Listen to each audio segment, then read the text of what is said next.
चाहे आप मैग्नेट ले लो, चाहे पर आप रेड लाइजर ले लो, कहीं पर भी ये कॉन्सेप्ट आपको नहीं देखने को मिलेगा। मैं ये कॉन्सेप्ट आपको जबरदस्ती नहीं पढ़ा रहा हूं। 2 मई की सेकंड शिफ्ट में एक सवाल पूछा गया है और जाके पहले आप प्रीवियस ईयर पेपर देखिए, उसके बाद इसका सॉल्यूशन देखिए कितना बेहतरीन ढंग से। इसलिए सॉल्यूशन की हम लोगों को मेजरमेंट वाले चैप्टर में जाना पड़ेगा। बहुत सारे लोग यूनिट और मेजरमेंट को एक ही चैप्टर समझ रहे हैं, जबकि दोनों एक ही चैप्टर नहीं है, अलग अलग चैप्टर है। मेजरमेंट में इस सवाल को सोल्व करने के लिए हमें डिफरेंशिएशन यानी आकलन का सहारा लेना पड़ेगा। पहले मैं बात समझा देता हूं। इन्होंने लिखा है एक आयताकार शीट लंबाई और चौड़ाई प्लस माइनस के फॉर्म में लिखी है। जब भी प्लस माइनस के फॉर्म में लिखी हो तो समझ जाना यहां पर ये जो एल है वो हमारा 15.2 होगा और जो डेल्टा एल बनेगा अर्थात जिसमें कमी या वृद्धि हो सकती है, जिसे आप एरर या त्रुटि भी कहते हो, वो हमारा डेल्टा एल होगा। सेम तरीके से चौड़ाई 9.1 और प्लस माइनस 0.1 लिखा हुआ है, तो यहां पर भी हमने लिख लिया। हमसे जो त्रुटि पूछी जा रही है वो क्षेत्रफल में पूछी जा रही है, मतलब आपसे कुल मिलाकर डेल्टा ए की वैल्यू पूछी जा रही है कि क्षेत्रफल में कितनी त्रुटि होनी चाहिए। इसके लिए मैंने एरिया का फॉर्मूला लिखा, लंबाई गुणे चौड़ाई। अब मैं यहां पर आकलन लगाऊंगा। डिफरेंशिएशन का फॉर्मूला ये कहता है कि जब दो चीजों का मल्टीप्लाई होता है और अगर हमें उसका आकलन करना हो तो पहले वाले को छोड़ दीजिए, दूसरे वाले का आकलन कर दीजिए, बीच में प्लस चिन्ह लगाइए,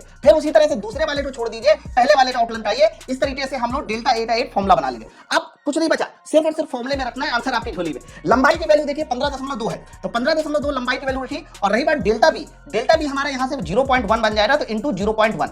सेम तरीके से चौड़ाई देखिए कितनी है, चौड़ाई की वैल्यू 9.1 है, और जबकि डेल्टा एल की बात करेंगे, ये डेल्टा एल 0.1 है।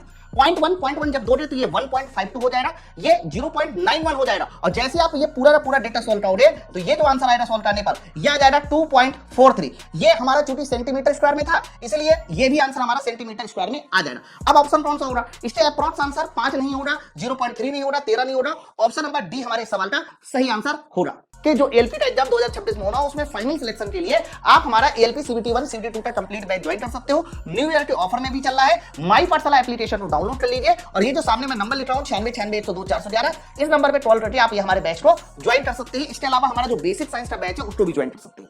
चलिए फिर मिलते हैं नेक्स्ट वीडियो में। Thank you very much.